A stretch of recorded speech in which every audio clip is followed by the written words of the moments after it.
A gente está na série sobre as reflexões de João. Nós estamos agora em João 6. Vamos passar depois pelas cartas de João e também pelas cartas do Apocalipse. E hoje a nossa reflexão vai ser sobre o texto de João 6, versículo 16 ao 21. Te convido a abrir, se você tiver o seu livro.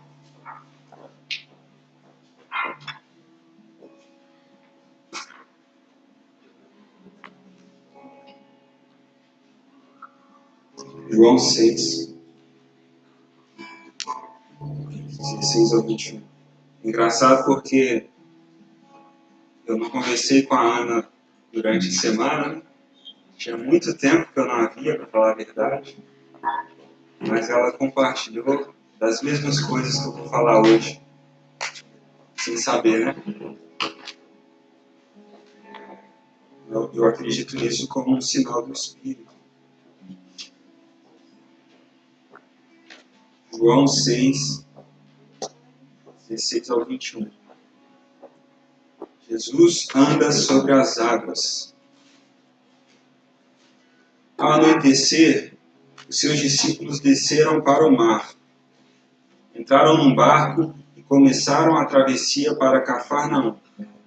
Já estava escuro e Jesus ainda não tinha ido até onde eles estavam. Soprava um vento forte e as águas estavam agitadas. Depois de terem remado cerca de 5 ou 6 quilômetros, viram Jesus aproximando-se do barco, andando sobre o mar, e ficaram aterrorizados. Mas ele lhes disse: "Sou eu, não tenham medo." Então resolveram recebê-lo no barco e logo chegaram à praia para a qual se dirigiam. A gente não tem dúvida de que estamos vivendo dias difíceis, né? Não é de hoje, já tem mais tempo. Eu lembro que quando essa pandemia começou, eu e a Lídia, a gente conversando, não teve culto, né? A gente suspendeu as reuniões e a nossa conversa era: poxa, será que daqui 15 dias a gente volta para a igreja? Será que é um sábado, um domingo sem culto ou 2? E aí agora, mais de um ano depois, tudo isso começou, muitos de nós estamos fragilizados emocionalmente, espiritualmente. São dias difíceis para todos nós. E aqui no texto é uma situação difícil também. Se a gente lembrar do que o David falou na semana passada, eles acabaram de sair de um milagre. Jesus multiplicou os pães e os peixes. E aí eles recebem uma ordem para atravessar o rio. Então eles pegam todos aqueles 12 cestos que eles tinham multiplicado e tinham sobrado, colocam dentro do barco, todos empolgados. Por quê? Porque Jesus fez algo sobrenatural. Jesus fez um milagre. As coisas estavam bem, eles aprenderam ali. Eles viveram algo que não é comum. E é nesse sentimento que eles entram para dentro do barco para ir para o outro lado do rio. Mas o que acontece? Quando eles entram, o tempo está normal. E logo depois que eles começam a remar, o tempo fecha, o mar se agita, as ondas batendo forte contra o barco, a água entrando no barco, os pães que eles recolheram a mais estão se perdendo. O contexto é de caos. Poxa, mas a gente acabou de sair de uma experiência maravilhosa. Tá? Mas a vida é assim. Um momento de dificuldade. É engraçado porque para os hebreus, o mar ele simboliza isso, o caos. E eles são pescadores, muitos deles, dos discípulos, eram pescadores, eram habilidosos, tinham conhecimento do barco, da arte do mar. Mas mesmo assim, eles se agitam e eles se encontram aterrorizados. É essa a palavra que a Bíblia diz. Eles encontram-se aterrorizados, achando que vão morrer, achando que eles viveram um milagre anterior em vão.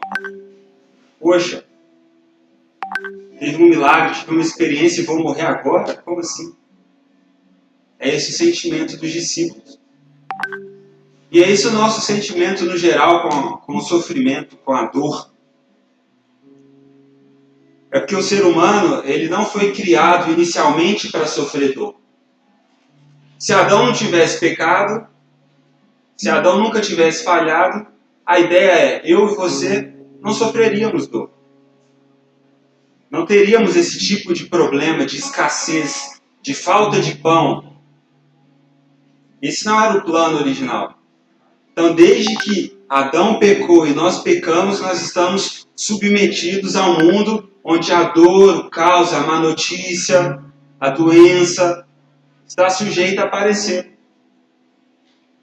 E pensando nisso, eu classifiquei 3 tipos de sofrimento. Existem sofrimentos que a gente sofre por nossa culpa, uma escolha errada, um relacionamento errado, um estilo de vida errado que me gera uma doença. Isso é um sofrimento, com certeza. Mas fui eu que causei. E esse é mais compreensível. Poxa, se eu não tivesse agido como eu agi, as coisas não estariam assim. Se eu tivesse corrigido o meu comportamento, as coisas não estariam dessa forma. Então esse a gente até aceita no geral. Mas existem sofrimentos que vêm até nós e não tem a ver com a gente. Sabe? Sabe quando alguém nasce com uma doença? Sabe quando você é um trabalhador e por causa de uma pandemia você perde seu emprego? O que eu fiz para acontecer isso? O que isso tem a ver comigo? Sabe quando o pai de uma criança sai para trabalhar e é atropelado por outra pessoa que estava bêbada, que não tomou cuidado? Isso é sofrimento. Com esse a gente tem mais dificuldade de lidar. Porque afinal de contas, o que eu tenho a ver com isso? E no mundo depois da queda, existe ainda um outro tipo de sofrimento que é ainda mais difícil de suportar. Que é quando alguém, uma pessoa, igual a você, por consciência própria, deseja te fazer o mal. Aí realmente não dá para entender. Não dá para entender alguém entrar na minha casa, roubar minhas coisas, ameaçar minha esposa. Isso é sofrimento. Isso não tem a ver comigo. Isso é uma pessoa má. Está diretamente intervindo na minha vida para causar dor, para causar dano. E com esse tipo de sofrimento é ainda mais difícil de lidar. E como a Ana disse, muitas vezes a gente fica por um fio. A minha família passou recentemente por sofrimento. A minha família, por parte de mãe, até então a gente sofre com a pandemia, né? A pandemia está aí, tá? Enfim. Mas quando chega na nossa casa é diferente. Aí pisou no seu calo, né? Na minha família, por parte de mãe, a minha tia e o filho dela, os dois, foram internados por conta da Covid. E o meu primo chegou para ser internado e já querendo entubar ele, porque ele não conseguia se levantar em casa. Ele estava com as pontas dos dedos roxas, sem oxigênio, parece, no corpo. Demorou para ir, a gente já conhece esse contexto, a pessoa acha que está tudo bem, né? E demora para ir para o hospital. E aí você imagina, o meu tio estava com a esposa dele internada, estava com o filho dele internado, cada dia que passava, más notícias chegando, e ele é um pastor há 40 anos. Você imagina o que se passa na cabeça dele? Poxa, por quê? Não sei se ele se perguntou, mas ele pode ter se perguntado, onde é que está Deus nessa situação? Será que ele não está vendo? Será que ele não considera que que a minha tia, que estava no hospital, é pastora há 30 anos e abriu mão da sua vida por causa da obra de Deus? Sofrimento. E muitas pessoas não conseguem suportar. Eu estava lendo um livro e ele trouxe uma informação interessante. Sabe esses ataques que acontecem às vezes nos Estados Unidos, como acho que foi em 2012, um jovem entrou numa escola, ele matou 26 crianças e 6 dos colaboradores da escola. Sim, sofrimento agudo. E vários desses ataques que acontecem, pessoas entrando no cinema e atirando em todo mundo, eles foram estudar e todas essas pessoas, elas geralmente deixam uma carta, todas elas tinham problemas religiosos.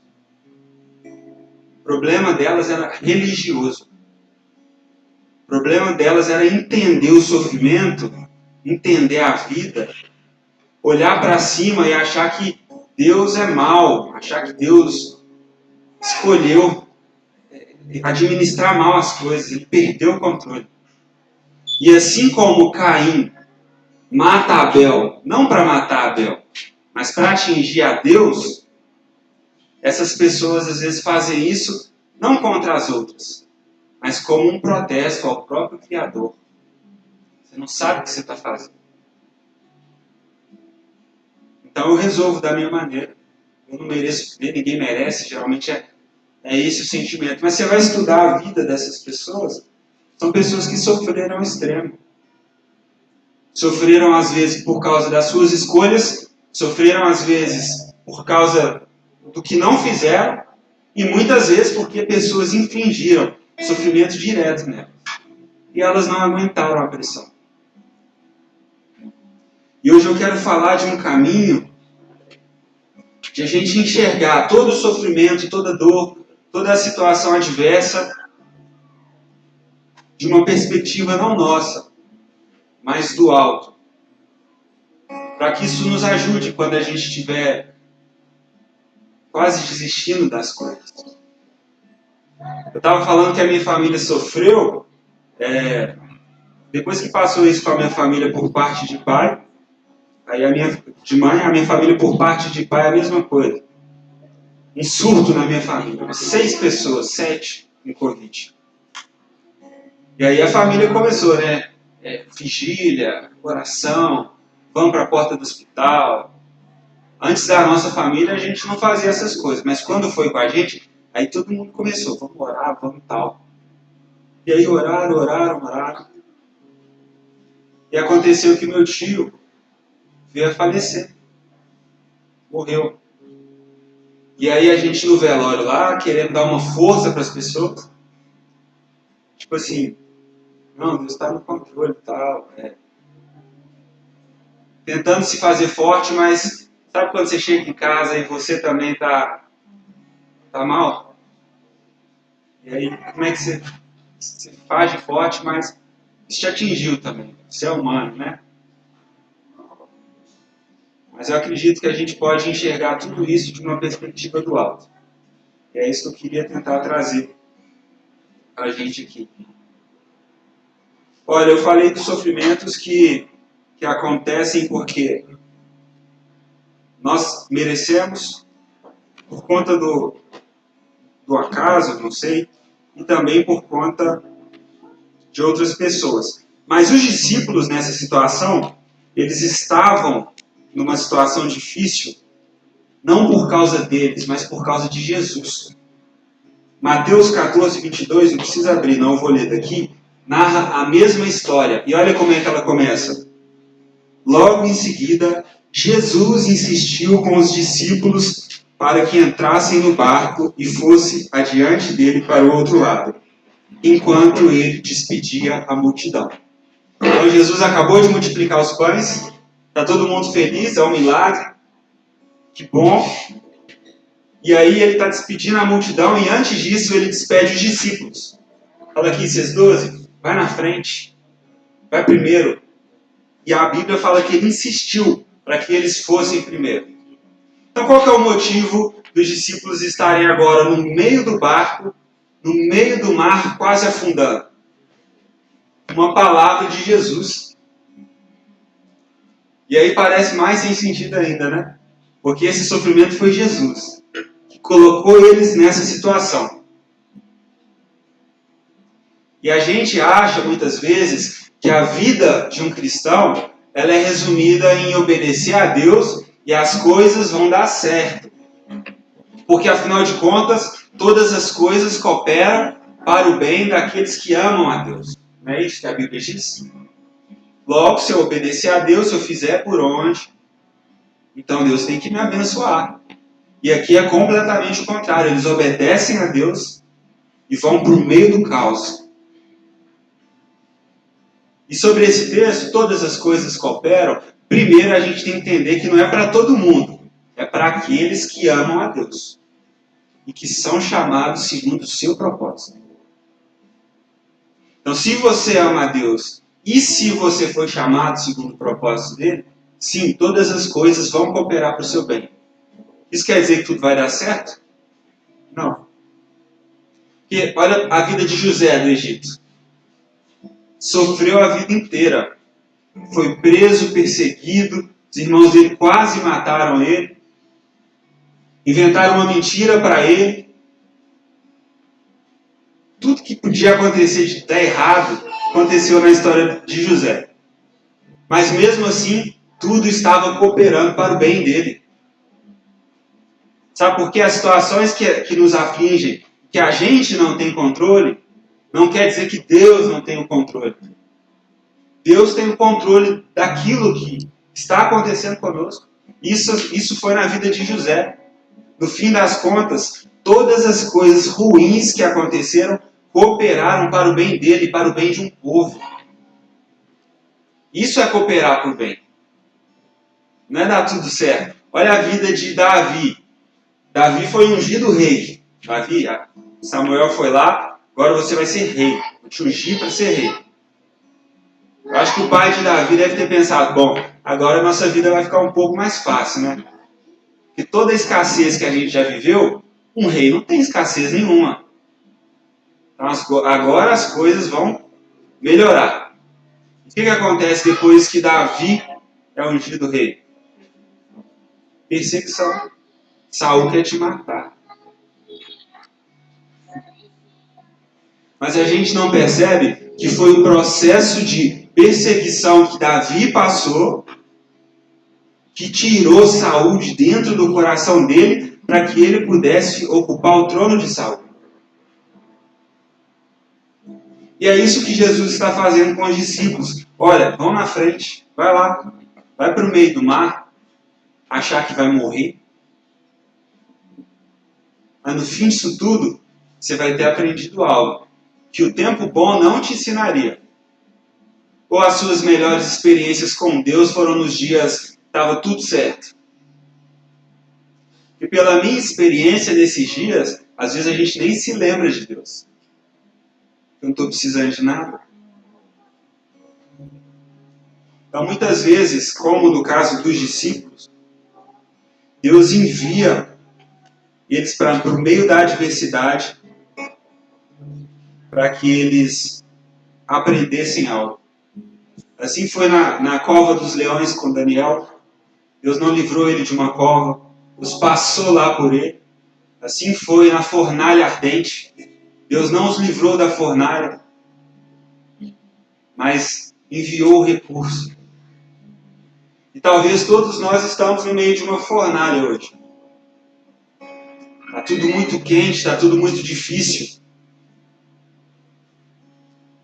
Mas lembre-se que na fornalha tinha mais alguém com eles. Assim como conosco.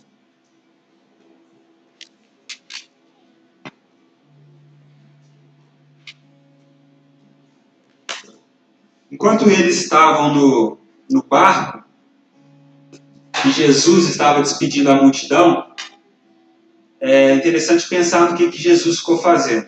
O versículo 15 está escrito assim: sabendo Jesus que pretendiam proclamá-lo rei à força, retirou-se novamente sozinho para o monte.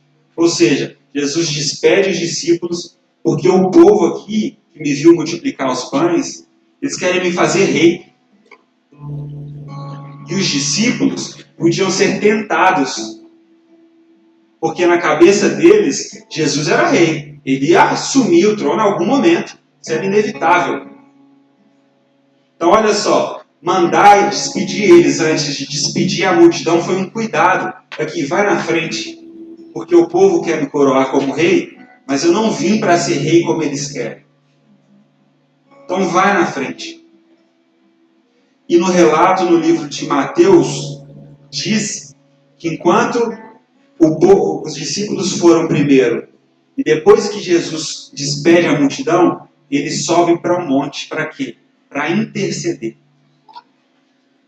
Enquanto os discípulos estão no meio do mar, passando por um momento difícil, Jesus está em cima do monte, olhando para eles e intercedendo em favor deles. Então, estar no meio da dificuldade não quer dizer que Jesus não está vendo. Jesus intercede por você. Enquanto você está num momento difícil, ele está intercedendo ao Pai por você. Foi isso que ele fez com os discípulos.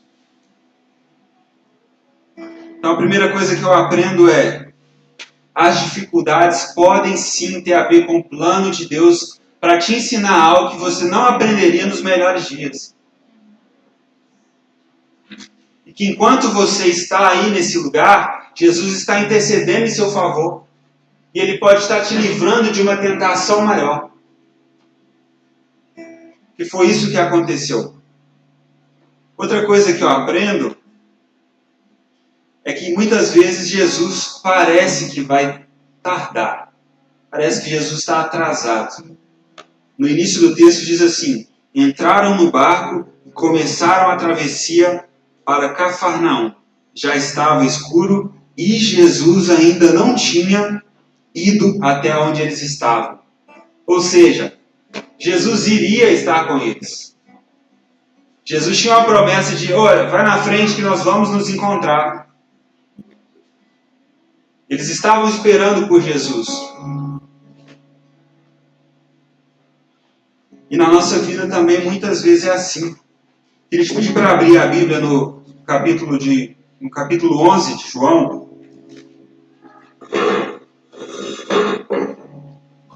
Lá tem uma história que, se eu e você tivéssemos passado, a impressão que a gente teria é que Jesus esqueceu de nós. João capítulo 11. Está escrito assim: havia um homem chamado Lázaro. Ele era de Betânia, do povoado de Maria e de sua irmã Marta. E aconteceu que Lázaro ficou doente.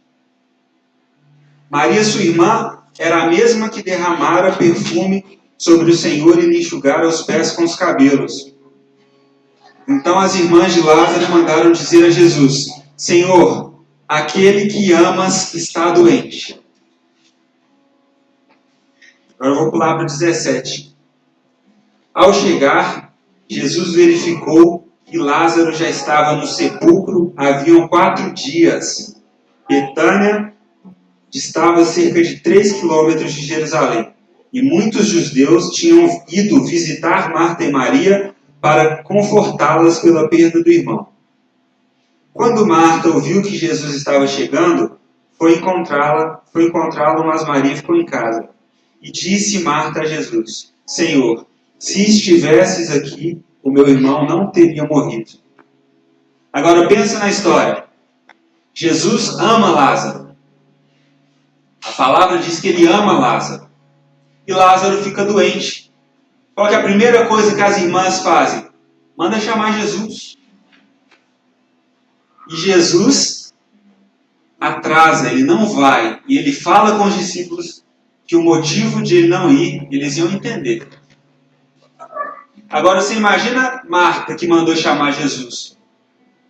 Imagina Marta vendo Lázaro ficando mais doente. E as pessoas perguntando: ai, cadê o Jesus que ama o Lázaro? E ela: não, ele vai chegar, ele vai vir. Ele é Jesus. E aí Lázaro morre. Marta, cadê o Jesus que ama Lázaro? O que você imagina que ela tinha para responder? Depois que Lázaro já tinha morrido. Passa um dia, 2 dias, 3 dias, Lázaro morto. Marta, e Jesus? Ele não amava Lázaro? Onde é que ele está? Se fosse eu responderia, eu acharia que ele não ama. Se ele amasse, ele teria vindo. Né? Se ele amasse, ele teria dado socorro. Ou pelo menos vir depois para consolar a gente. Mas já passaram 3 dias e ele não veio. E passa mais um dia e Jesus chega. E a palavra diz, ao chegar, Jesus verificou. Quando Marta ouviu que Jesus estava chegando, foi encontrá-lo, mas Maria ficou em casa. Disse Marta a Jesus, Senhor, se estivesse aqui, meu irmão não teria morrido. Mas sei que, mesmo agora, Deus te dará tudo o que pedires. Disse-lhe Jesus, o seu irmão vai ressuscitar. Agora eu te pergunto, o que causou mais impacto na vida dos discípulos e na vida de Marta e de Maria? Jesus ter ressuscitado Lázaro ou Jesus ter chegado antes e curado Lázaro antes dele morrer? Com que eles aprenderam mais? O que chama mais atenção? É curar alguém que está doente ou ressuscitar alguém que morreu há 4 dias? Então Jesus não atrasou, Jesus não demorou, Jesus chegou na hora certa. E o que ele fez serviu de ensinamento para todo mundo que estava ali. E é assim também nas nossas situações. Cadê Jesus, gente? Já morreu? Quantas pessoas já morreram na pandemia? Ah, ele está atrasado. Não é possível. Ele atrasou demais. E olha só. Quando Jesus chega, no caso aqui dos discípulos, ele chega andando sobre as águas. Vocês lembram que eu falei que o mar significa, para os gregos, para os hebreus, o caos? Como que Jesus chega até eles? Andando sobre as águas. Tipo assim, sabe tudo isso aí que você acha difícil? Sabe tudo isso aí que é problema para você? Eu ando sobre isso. Esse é o caminho que eu faço até você. É assim que eu chego. E quando Jesus chega, o medo é tão grande que eles acham que é um fantasma. Sabe, aquilo que mais pode te dar esperança, aquilo que mais pode te ajudar, e você olha, não é possível, não é isso não, gente. Os caras aterrorizam, isso é um fantasma. Já estava ruim com o mar, agora tem fantasma andando. Misericórdia. Era Jesus. E é isso que o medo faz. Ele transforma as nossas soluções em problemas.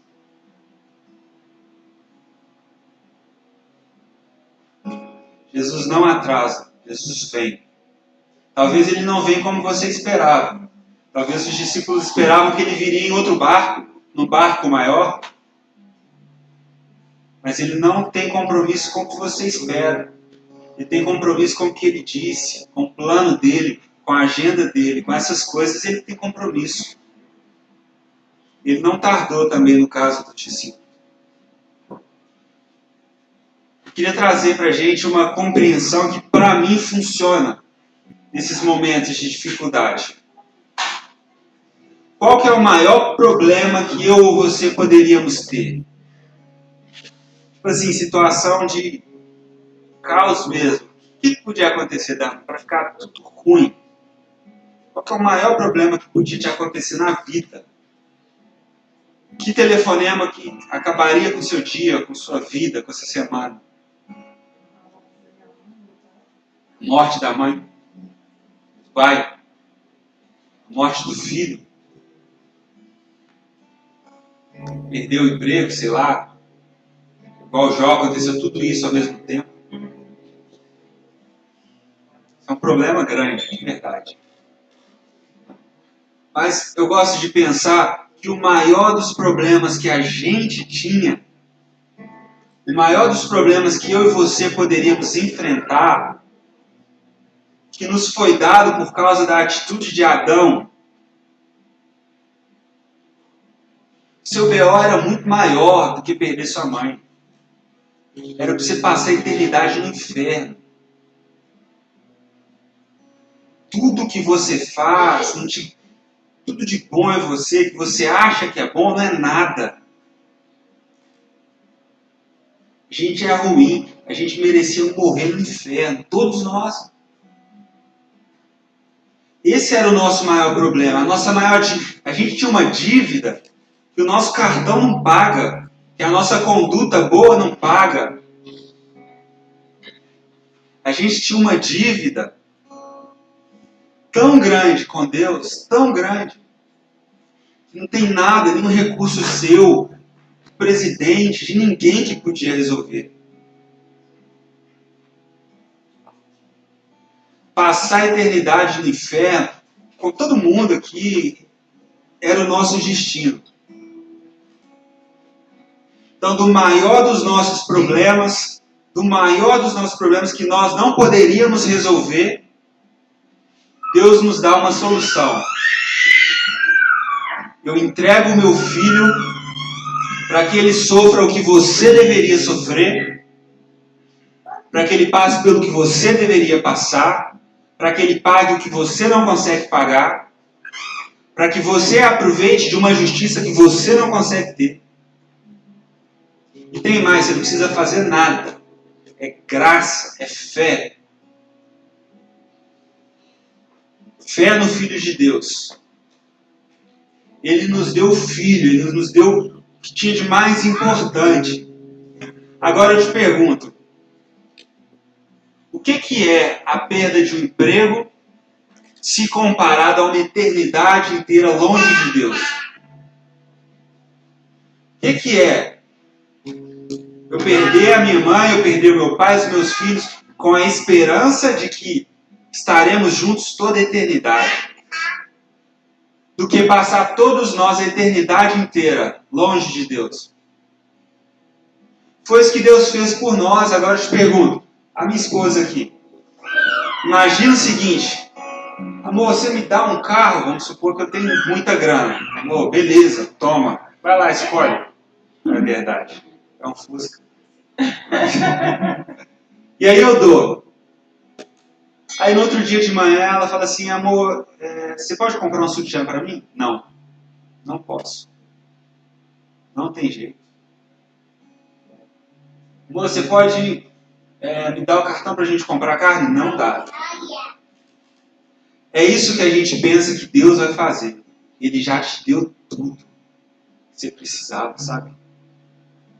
Isso aí que você está vivendo é o chiclete, é o nada. Por que Ele não te daria? Romanos 8,32 diz assim: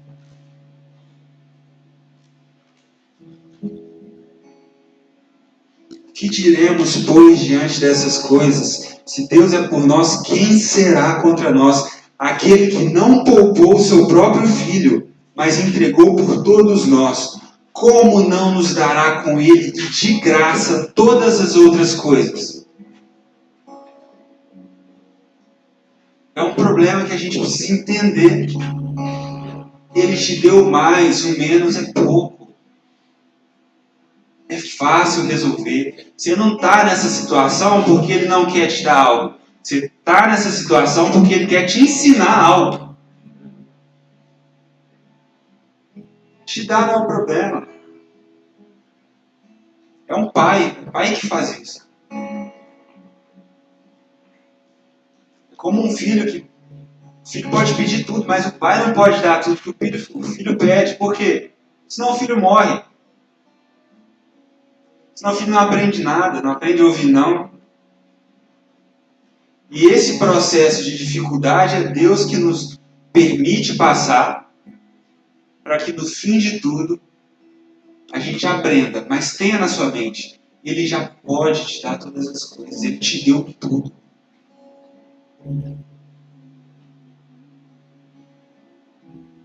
E olha o que é interessante, é que quando Jesus chega no barco com os discípulos, lá vai falar que ele chega na 4ª vigília.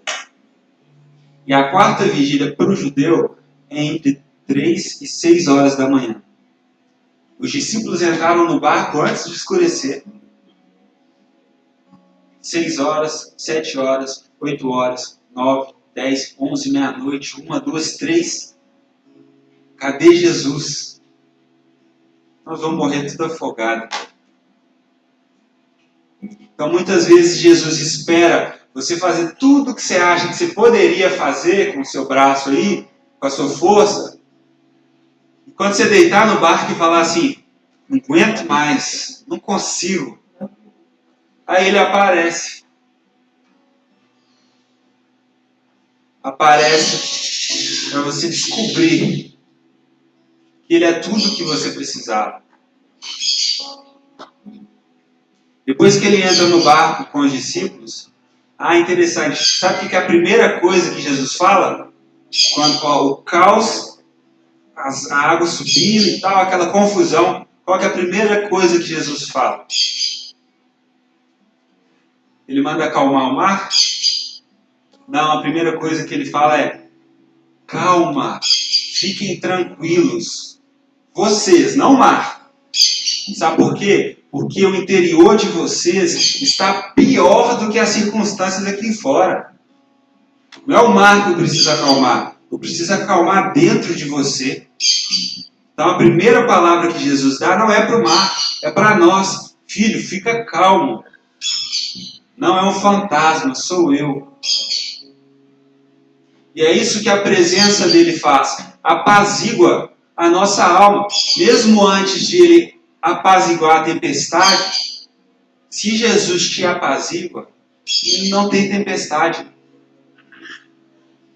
Porque ele te muda de dentro para fora.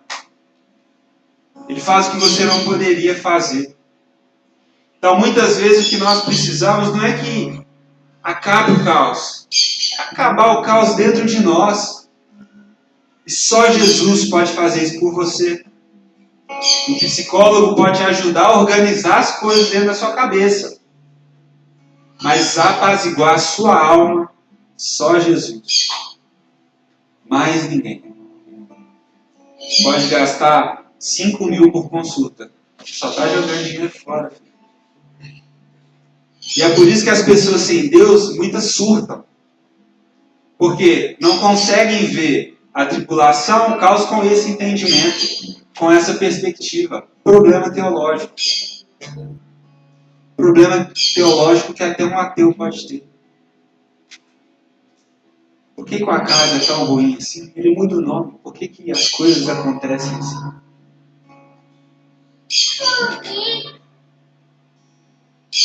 Então, primeiro, o sofrimento ele desorienta, sim. Desorienta todos nós, em um certo grau.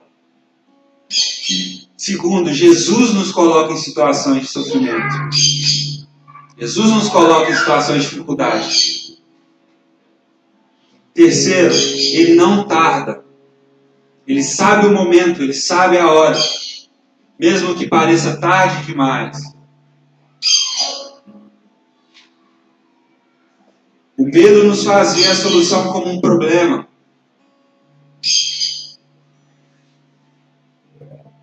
Só que Jesus, ele é capaz de acabar com o medo, com uma palavra, assim como ele fez com os discípulos. Quando ele se revela, irmãos, quando Jesus se revela, não importa o que você está passando. Quando Jesus se revela, acabou.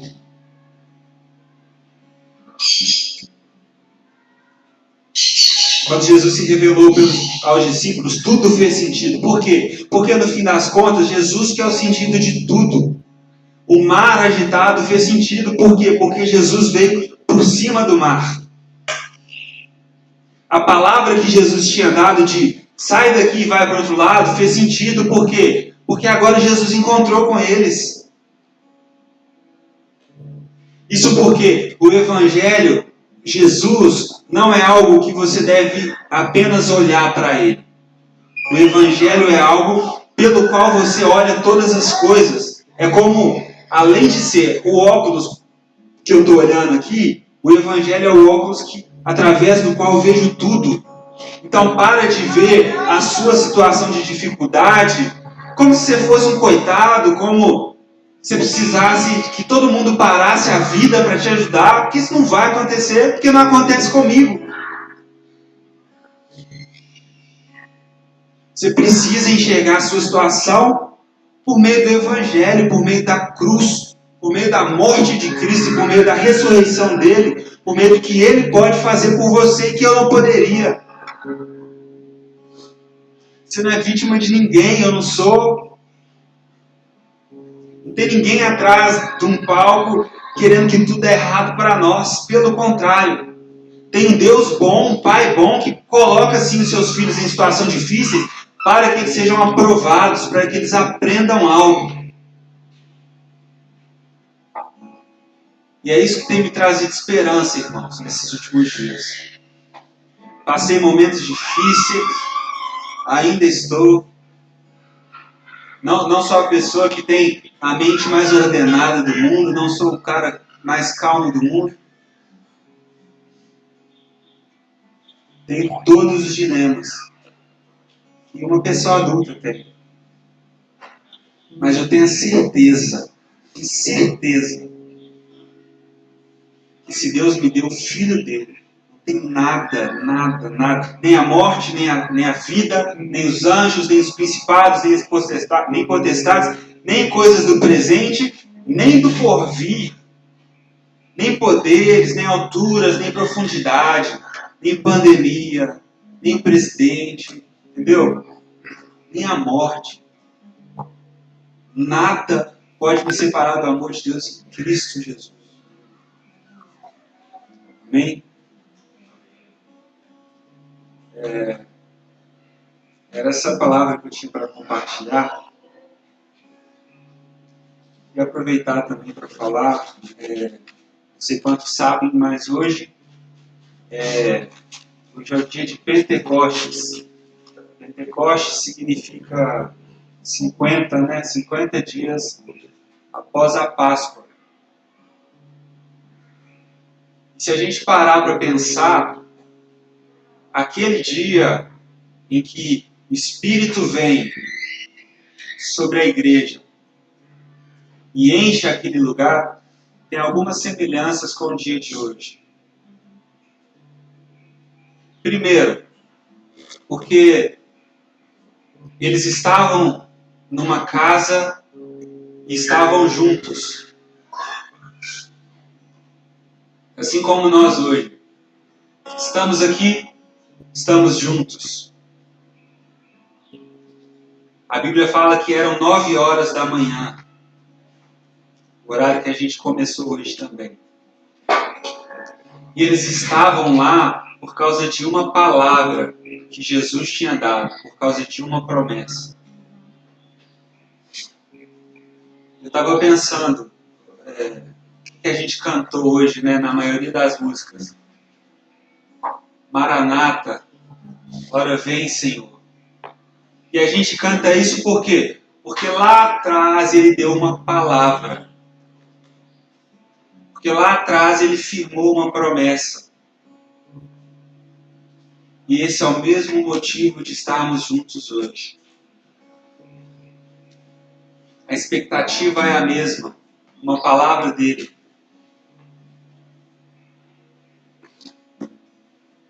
E quando o povo dele está junto, reunido, com expectativa numa palavra dele, ele se revela. Não depende de quem está pregando, não depende de quem está cantando, não depende de nada disso. Depende dele, do Espírito, depende do Espírito Santo. E quando ele se revela, como ele se revelou àquele povo, a consequência disso para uma cidade, para uma igreja, para uma nação, a gente não consegue calcular. Quando o Espírito Santo vem e desce sobre eles, todo o povo que estava em volta, não importava a língua, a nação, começaram a entender na sua própria língua o mistério de Deus.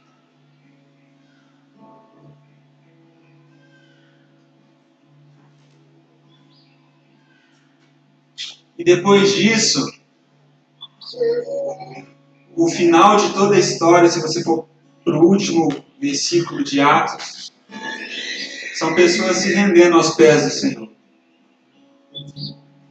Porque nós reunimos aqui, mas não tem nada a ver com a gente. O centro disso aqui não tem nada a ver comigo, com o David, com a Lídia, com a Pri. Não tem nada a ver com o nosso nome. Não tem nada a ver com a nossa história. Tem a ver com a história de Deus.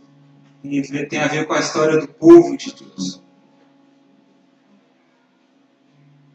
Então, toda vez que eu saio de casa no domingo de manhã para estar aqui com vocês, essa é a expectativa do meu coração.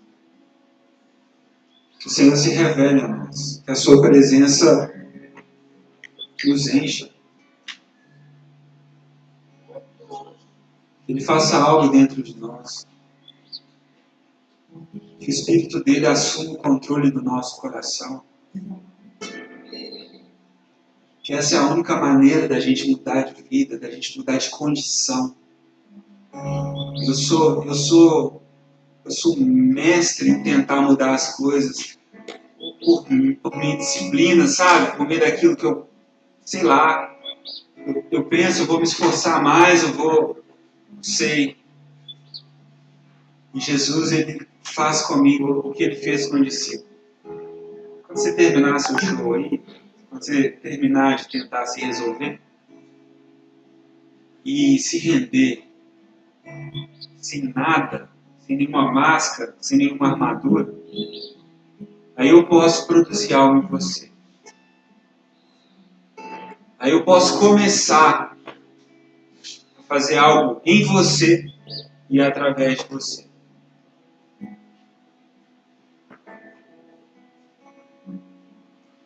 Eu queria que você se colocasse de pé e que a gente orasse um pouco.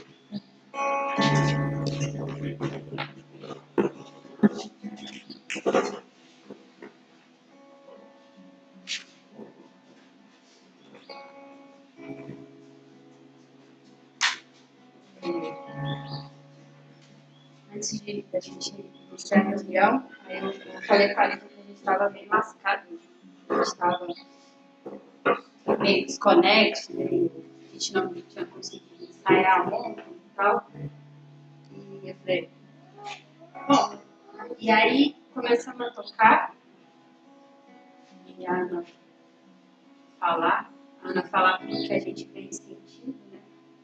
Representou bem como a gente deve fazer, como a gente se sente.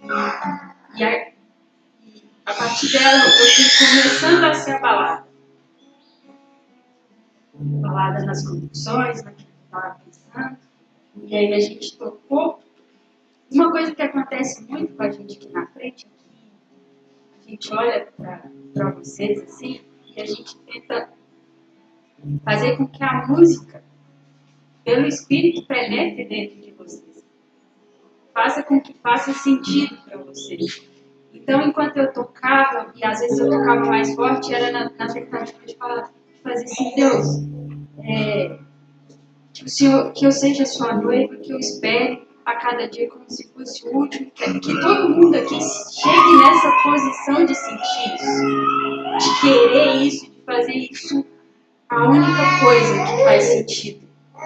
E aí, quando o Felipe falava de Jesus ter separado os discípulos, para eles não quererem fazer aquilo na hora errada, e eu falei, meu Deus,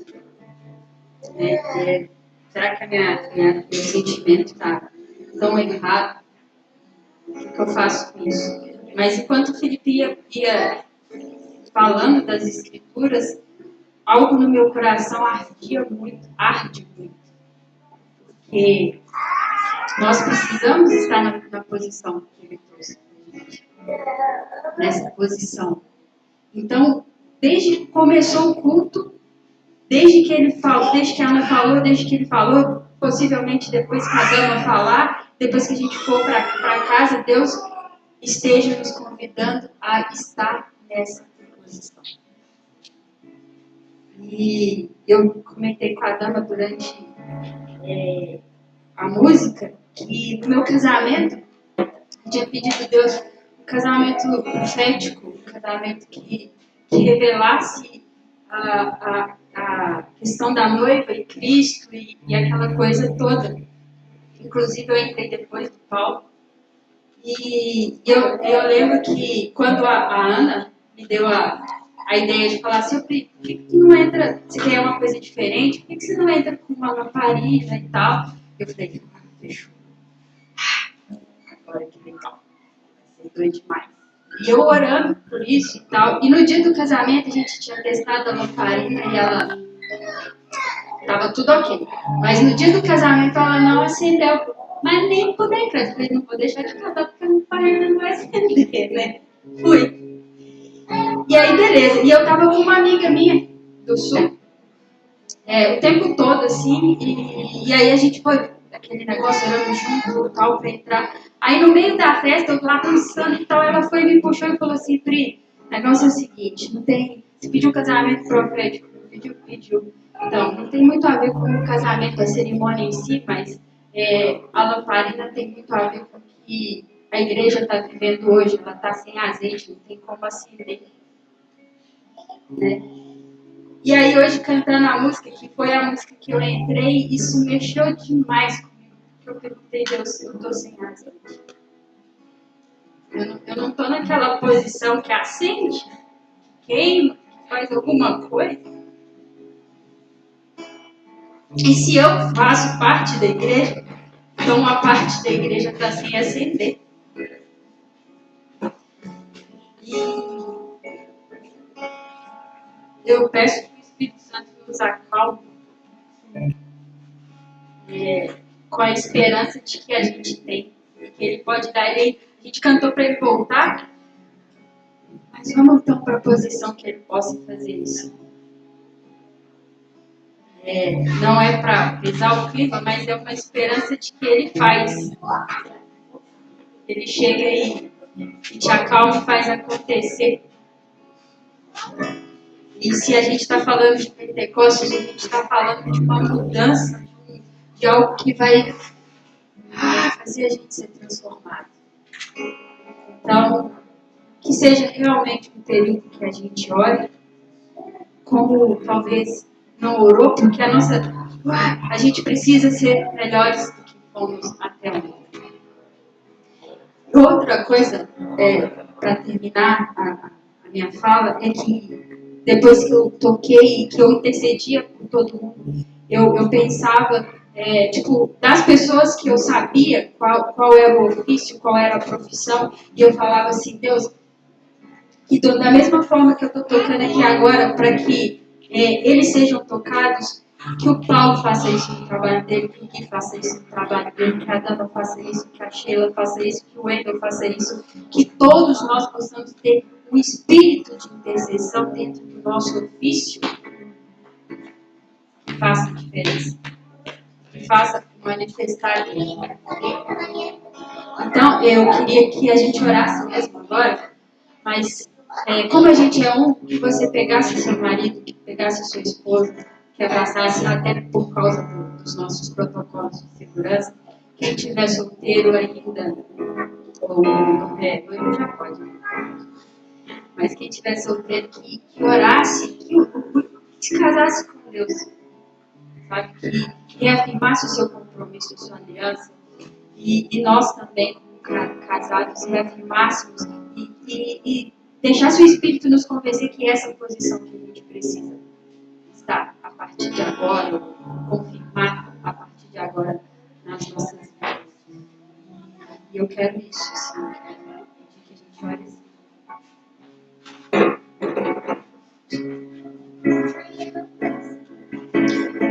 Não espere as minhas palavras. dê a Ele a sua palavra, a sua vontade, a sua força, o seu intelecto. E se eu tenho algum discernimento, o médico disse que é insisto. Então vamos, gente, vamos orar. E vamos fazer diferente. Não vamos fazer diferente, mas vamos fazer com verdade. Pode orar.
Acende dentro de nós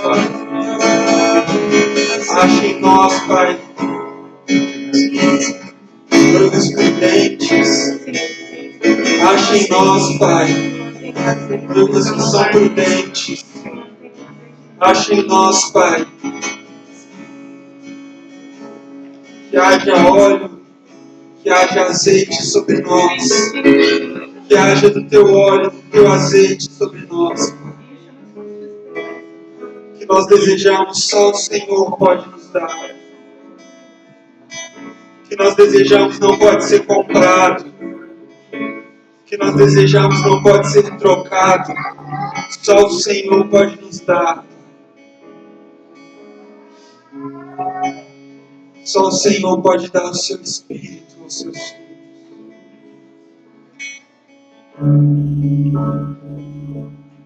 Esse é o desejo do nosso coração. Apazigua a nossa alma, apazigua o nosso coração com a sua palavra. Apazigua o nosso coração com a sua palavra. Para que a gente não te veja como um fantasma, mas para que a gente te veja com expectativa. Basta uma palavra sua, Senhor. Basta uma palavra sua. Nós somos apaziguados. Nós entramos nessa posição que o Senhor espera de nós.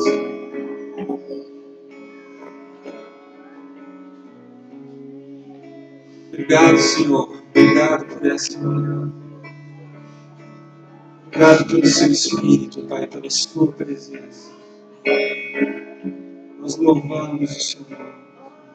Nós levantamos o nome do Senhor. Nós clamamos que o Senhor vem, Senhor.